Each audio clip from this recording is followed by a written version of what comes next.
for 35 years.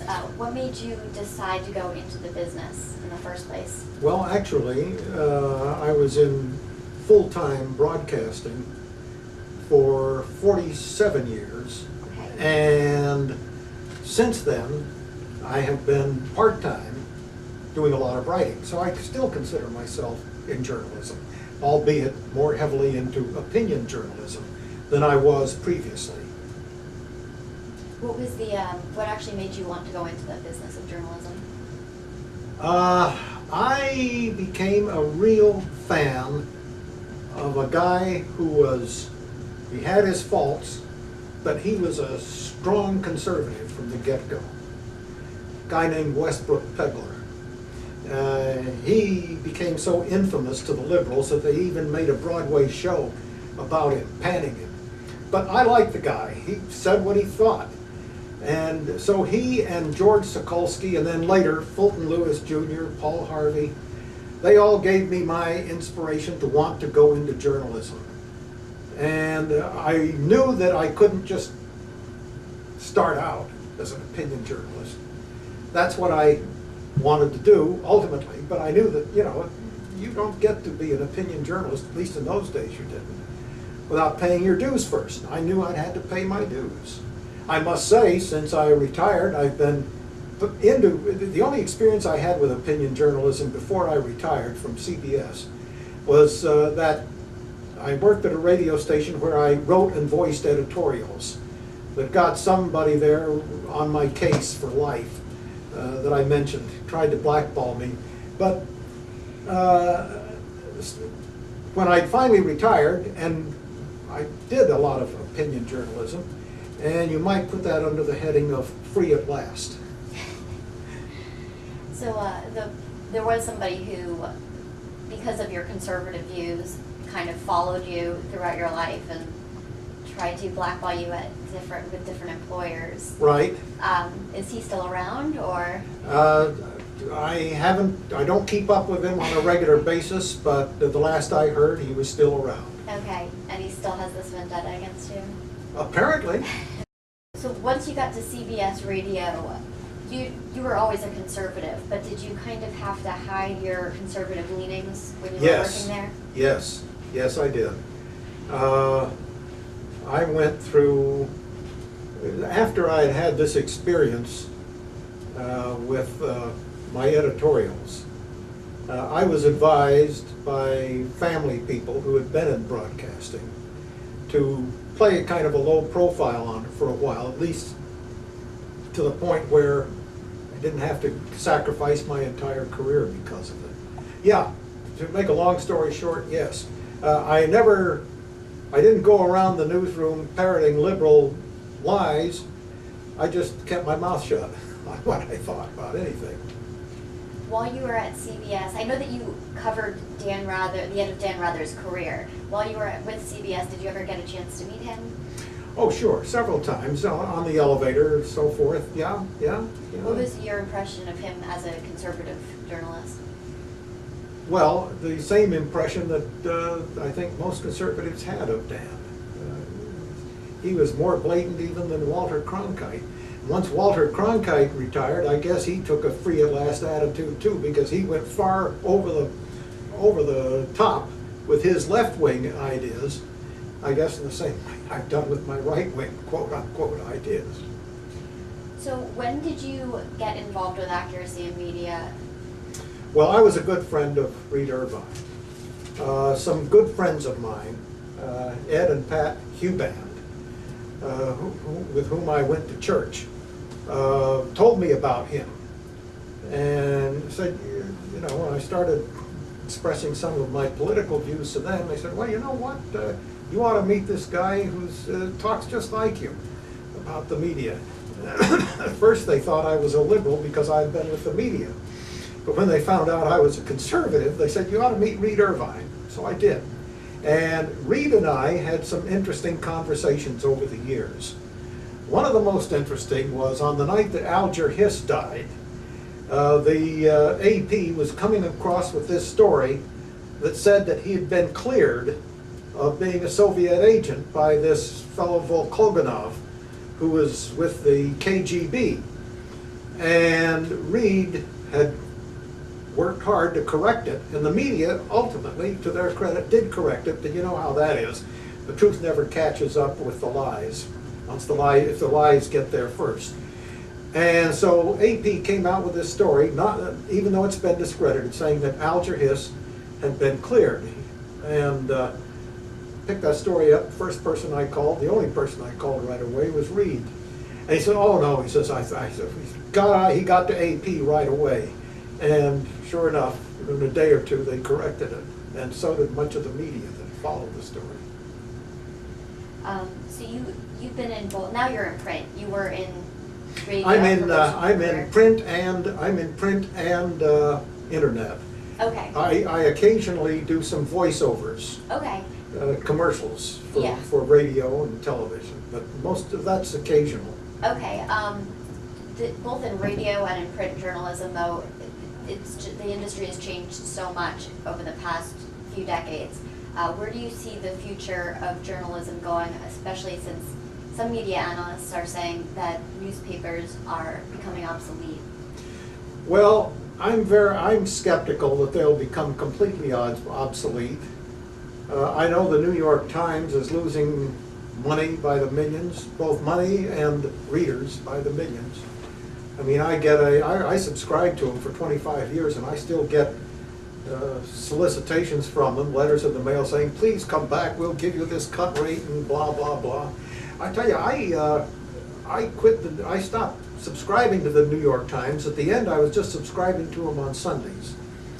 And I did so at the instigation of my wife, who, when she saw that they were giving away the names of people who were traitors to this country, who were undercover, and you know, who were feeding them, people who were, and when they were getting from anonymous people from inside the CIA information about terrorists, and then splashing it on the front page, what the plans were by the CIA, she got very angry because she'd lived through Europe, the Netherlands, in World War II, and she developed a mentality where you just don't trust anybody, you know. And she was very offended by that, by what the Times was doing. I didn't want to stop subscribing to it. I said, you know, you've got to keep track of what these people are saying. But she said, you know, that's very hurtful to me. Even have that thing in our house. So the newspapers, but I digress here. The newspapers, I think, are going to survive, but in a very limited form. Because I still can't quite see, I don't care, you can call it texting, Facebook, Twitter, or you call it what you want. I don't see people a substitute for sitting down with something in print. Sit there with your coffee by your side and just read it, put it to the side, you know. I just don't see that going completely, although I think the field is going to be winnowed down. AM radio, I think, may not. You could make the case, as I said in my talk, you could make the case that AM radio wouldn't even be around today were it not for Rush Limbaugh and the talk show hosts. I mean, they're almost, take away the talk show hosts and AM radio is a dead man walking. And I really feel I owe part of my career to Rush, because he revitalized AM radio, and I was in guess what end of the business? AM radio. I did an interview, half-hour interview talk show on FM, but the rest of it, my day-to-day stuff, all AM radio. The Obama administration has expressed, or people have been saying that the Obama administration might pursue another fairness doctrine. What effect do you think this would have on talk radio? Do you think that this is possible that they would bring back the fairness doctrine? Well, I'm not sure they're going to use the fairness doctrine as such. They're going to go it by another method. What they're going to do is call for more localism. Localism. Well, Rush isn't local. Some of these other guys, Mark Levin isn't local. And they're going to say, what they're going to do is they're going to get their little left-wing agitator groups in every local community to challenge a station's license every time it comes up for renewal, unless they put on some boring SDS-type ranter to offset Rush. And of course, those people not only don't get ratings, well, they don't get ratings, and as a result, they don't get, guess what, advertisers. So if they start that, a lot of stations are going to go dark. And so that's what they're going to try to do. I hope that they won't be successful. But you've got to watch these people. They don't just come out and bluntly say, let's bring back the fairness doctrine, because that's been pretty well trashed. By the way, you can thank Ronald Reagan for the fact that we got Rush Limbaugh, because when Congress did away with the fairness doctrine, or no, Congress didn't do away with it. The FCC did away with it because it was impractical. They'd been sued over it and they lost. And so they did away with it. And that's when Congress tried to reimpose it. And they passed it. President Reagan refused to sign it. He overrode them on a veto. And it's because of that that we got Rush Limbaugh, have all these, Levin, you name it. One of the biggest stories that you broke personally was the 2001 story with the Clinton staffers who had trashed the Bush White House before they left. Did you get any type of backlash from this? I got some. At that time I was writing for Newsmax. Okay. And that's where I broke the story. I got the story from a fellow who was quite active in suing the Clintons at the time. How he got it, I don't know. But I got the story from him, and I made a couple of calls to verify it. I got some answers from the White House, and so I went with the story. It turned out to be true. Have there been any other stories that you've written that have gotten that type of controversy? And if so, how do you deal with these types of attacks? Well, when I was working at one place in Montana, I broke the story. We had the senior senator, James Murray, a Democrat and New Dealer, who'd been in office for almost 30 years. And the whole political establishment in the state was going on the assumption that he was going to run for re-election. Democrats and Republicans alike assumed it. Well, I got a tip that he just may not be. So I called his office. And fortunately, I happened to catch him. See, it was about 4 o'clock in the afternoon when I called him. It was 6 o'clock back here. Most of his staff had gone home. So he picked up the phone and answered it. And I said, I'm hearing rumors, Senator, that you're going to retire. Well, I didn't authorize those rumors. Tell the man's been around in Washington for a long time. I didn't authorize those rumors. And so I went with the story saying, this is what we'd heard. This is what Senator Murray answered. Senator Murray also said, after he told me what I just reported, he also said, I'll have something to say tomorrow. And that was it. Well, the other media, now the station I was at had AP. AP picked it up and they ran with it.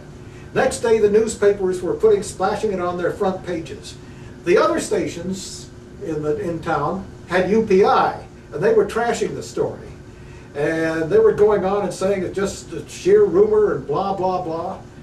If it had turned out to be rumor, it might have been the end of me, but I was confident it wasn't. And so the next day, Murray gets up on the Senate floor and announces his retirement. So you've covered several different presidents, and from that, what do you think the legacy of George W. Bush is going to be, and what do you think the historical legacy of Barack Obama will be? A little early to talk about Barack Obama and what his legacy will be. I don't know how he's going to get himself out of this jam he's put himself in. He's talked about spending all this money without apparently giving a single thought as to where the money's going to come from. apparently he is so sold on, I know that he had a Marxist attitude, but I thought once he got into the White House, he would come to grips with reality, but apparently not. He's talked about spending all this money. I think he's digging himself into a hole. I don't know what's going to happen to him. I noticed that Hillary Clinton has been in talks with Sid Blumenthal, who was her hitman when she was in the White House, who went after all critics of things Clinton when he was there. She's in talks with him to join the State Department as a consultant. You can substitute consultant with hitman, because that guy has been emailing stuff trashing Obama, emailing it out on his email list to friends and confidants.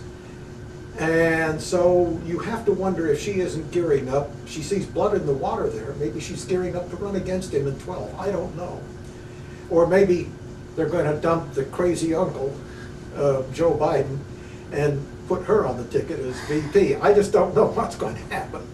But it's just too early to say how he's going to dig himself out of this. George W. Bush, I've done a column on that. I've listed about 10 things I thought he did right, 10 things I thought under the good, 10 things he did that I thought were under the good, 10 things I thought were under the bad, and 1 thing I thought was under the ugly. That was the way he tried to ram that amnesty bill through the Senate. So I think maybe a generation has to die off before we come to grips with his legacy. Okay. Ronald Reagan's legacy was so apparent that even the liberals have had to shut up. Yeah. But do you think history will remember George Bush in a more positive light? I think the fact that he kept us safe and he led us through that the war on terror, for which he's now being pilloried for doing the thing that everybody else thought should be done at the time. I think that he, not only do I think his legacy is going to survive because of that, I think when Social Security and Medicare go broke, somebody's going to remember that it was George W. Bush that tried to come up with a plan to get around that and avoid it. And I think he'll come out looking very well as a result of that. His spending, the fact that he has this addition to Medicare, this prescription drug thing, which piles on more money to the spend. I think all of that is going to, he will be remembered unfavorably for that, but that may be overshadowed by the fact that he did try to do something about a problem that Clinton and the others had kicked the can down the road. A lot of your recent columns have focused on healthcare, Sotomayor, and the cap and trade. What do you think is the most pressing issue right now to Americans? Well, it's hard to pick out one, but I guess you'd have to pick out cap and trade. If you're talking about what people worry about when they sit down at the kitchen table, it's cap and trade, far and away the most pressing. I can't believe that the Senate is, of course, by the time anybody sees this, I may be proven wrong, but I can't see the Senate actually passing that thing as it was written in the House. I mean, it's an outrage. It's going to be taxes, and you know, I got an insulting email from, I mean, I get insulting emails all the time. I don't mind that, but I got a really disingenuous email. I think I mentioned it in my column. Somebody said, well, the taxes for cap and trade that you talk about are not taxes as defined under the law. And I said, that's the trouble with Washington right there. What they do is they pass a vaguely worded law, or they pass it on to some big, deep pocket utility company. Who cares about them, you know, or oil company. Those are people that mom and pop at the kitchen table really worry about when they write out their list of their budgets, don't they? You know, but they're going to pass that tax on to us, and we'll pay big time. And as a retiree, I worry about that a lot. Definitely. On a more personal note, though, I hear that you are a railroad enthusiast. I am. As a matter of fact, I write for another publication. I write for a magazine called Rail Fan and Railroad. Okay. They have a website, but the website basically steers people to subscribe to their magazine. Okay. And I write a column there, notwithstanding the name of the magazine, I write a column that deals with serious policy issues, rail fan and railroad. And the column is called Capital Lines Rail News from Washington. How did you get interested in that? Was it because of your traveling or? Well, yeah. When I was a kid, I was fascinated with trains. And every year, this New York kid was hauled out to Utah to visit Grandma. We went by train. And I became very interested in trains. In those days, they had the old steam engines. And I was also interested in the fact that the state of Utah had a series of electric interurbans. Now we call them light rail. A series of electric interurbans that served all the populous areas of northern Utah. In fact, the one that ran between Ogden and Salt Lake City with the Bamberger Railroad was named after Simon Bamberger, a very popular Jewish governor in the Mormon state of Utah, and one of only 2 non-Mormon governors in the state's history. He was a visionary. He said he started out as a little steam railroad when he started it, then it went electric. And then the Eccles family, which became famous, most famously known for a Federal Reserve Board chairman, Mariner Eccles, during the Roosevelt time, they created interurban railroads that ran from Ogden on north to Logan and Preston, Idaho, and also from Salt Lake City on down to Provo and Payson. And I just loved, in fact, my grandfather Vernon took me on a ride, a round-trip ride. He saw my interest, saw me on a round-trip ride going from Logan to Preston and back. So yeah, it comes from my childhood, but I, over the years, have developed an intense interest in policy matters concerning railroads. Interesting. And I guess finally, is there any advice that you could give to young journalists just coming out of college who want to make it in the business, especially maybe competing with other journalists coming from Ivy League schools, you know, Columbia or or top schools like that? Well, because you didn't, you said that you didn't finish college yourself. So. I didn't, and I wish I had, but I didn't. I mean, things turned out all right. You know, for me, I guess I was lucky in a way. Rush and Barry Goldwater were very lucky. They dropped out of college too. I would say finish your schooling. First of all, take journalism courses. Don't major in journalism. Study hard with political science, economics, and history. Take lots of courses in that, so you'll know what you're doing when you compete against those Ivy Leaguers. Because one of my supervisors at CBS was a graduate of Columbia School of Journalism. He had majored in journalism, and I have to say he had some very good ideas. His father was a respected writer for the New York Times, or a sports writer for the New York Times. He had some strange ideas as well as very good ones, and I thought his strange ideas came from the fact that he majored in journalism but didn't take enough courses in history, economics, and political science. So that's what I would say they need to do to prepare themselves. Thank you very much. Thank you. Wow.